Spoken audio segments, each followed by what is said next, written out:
Right, welcome to the Othello walkthrough. This is Act 1, Scene 3, and this is going on from line 255, so I think this is part 5, possibly part 6. I'm sorry, I haven't got the titles here next to me, so anyway, you should be able to follow it. If you followed the numbers, all will be well. Okay, so Othello says, "Let her have your voice." Interesting that I think that is not a complete line, so there may be a pause going on here, either at the end or the beginning.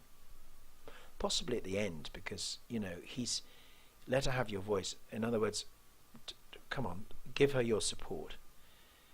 Vouch with me, heaven.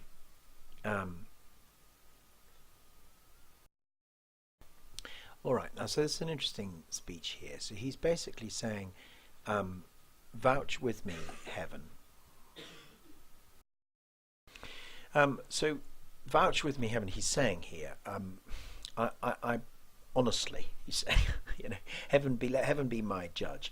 I don't want her to come with me to please the palate of my appetite. In other words, because again, they haven't actually had their wedding night yet, so to speak, which is described his palate of appetite, as in sort of sexual appetite, nor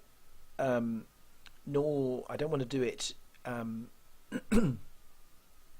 not doing it in order to satisfy now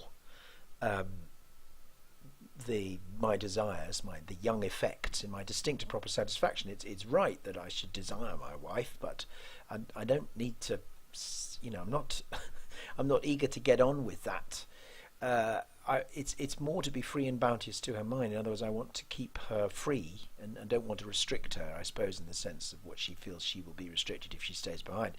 And heaven defend your good souls that you think, in other words, it's kind of almost, it's quite challenging that to them. You don't you dare think that I will your serious and great business, i.e. the serious and great business of war, scant, as in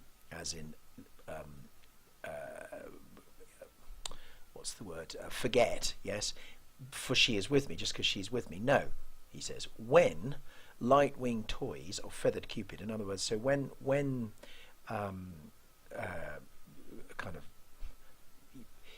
love, and in this case sexual love, seals, blinds, there's an old word for blind, blinds.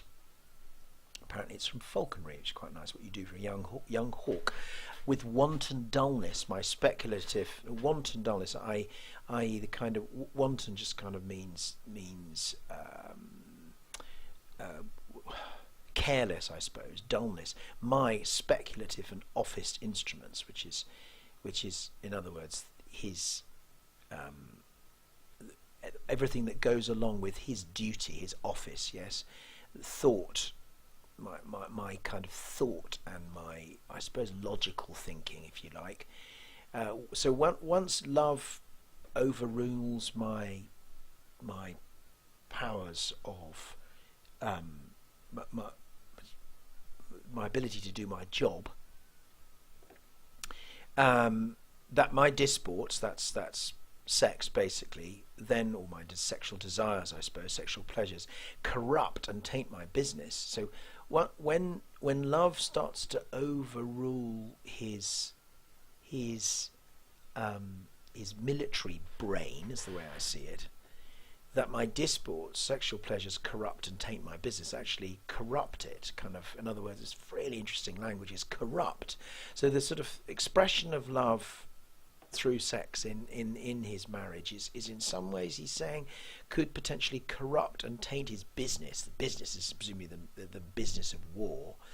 It's a male business, and you can get that from the next line, because he's then saying, let housewives make a skillet of my helm. In other words, take my helmet, my military helmet, and make it into a frying pan. It's a great image for discussing that, I think. And all unworthy and base adversities, basically all the things that go against me, against my head, make head against my estimation. In other words, my entire reputation should just kind of collapse. And basically, you can all, I suppose, you can all agree that that I'm pretty worthless, that type of thing. Duke says, "Be it as you shall privately determine. You make it up yourself. That's fine. Either for her stay or going, so she can stay or she can go. You decide. But anyway, we need to get on with it. The affair cries haste, and speed must answer it. You must hence tonight. Tonight, my lord. This night." "Crikey," says Donovan. "Okay, with all my heart." So again, they don't get their wedding night. I think it's made absolutely clear in the play, and I think that's probably, well, it becomes significant up to a point. "At 9 in the morning here we'll meet again," says the Duke. "Othello, leave some officer behind, and he shall our commission bring to you." So we'll presumably you have to just say, "Look, we are requiring you to do this sort of formally. This is what you've got to do. This is your job. With such things else of quality and respect, anything else, he shall bring our commission and our respects and so forth." Othello says, "Yeah, okay, I'm going to leave my ancient," in other words, Iago. "He is a man of honesty and trust." Ha ha. So already the audience are going, yeah. There's that word honest. We've had that loads of times.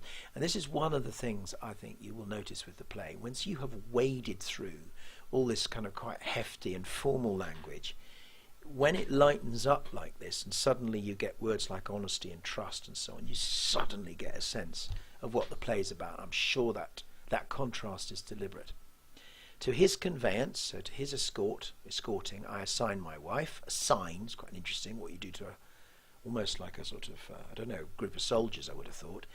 "And what else needful your good grace shall think to be sent after me." So you can say, "I'm off now, but Iago can bring my wife and anything else you think I'm going to need, Duke." "Let it be so," says the Duke. "Good night to everyone." "Noble signor," he says to Brabantio, if, and this is again something I suspect you will come back to several times, "If virtue no delighted beauty lack," so even if virtue does lack beauty, in other words, something tainting this virtue, "your son-in-law is far more fair than black." In other words, that means fair as in white and fair as in decent. So in other words, basically he's saying, okay, he's black, but he's got the virtues of a white man, kind of, or of someone more civilized. So again, Shakespeare, I think, stressing very, very clearly the attitude of prejudice that surrounds Othello in this play.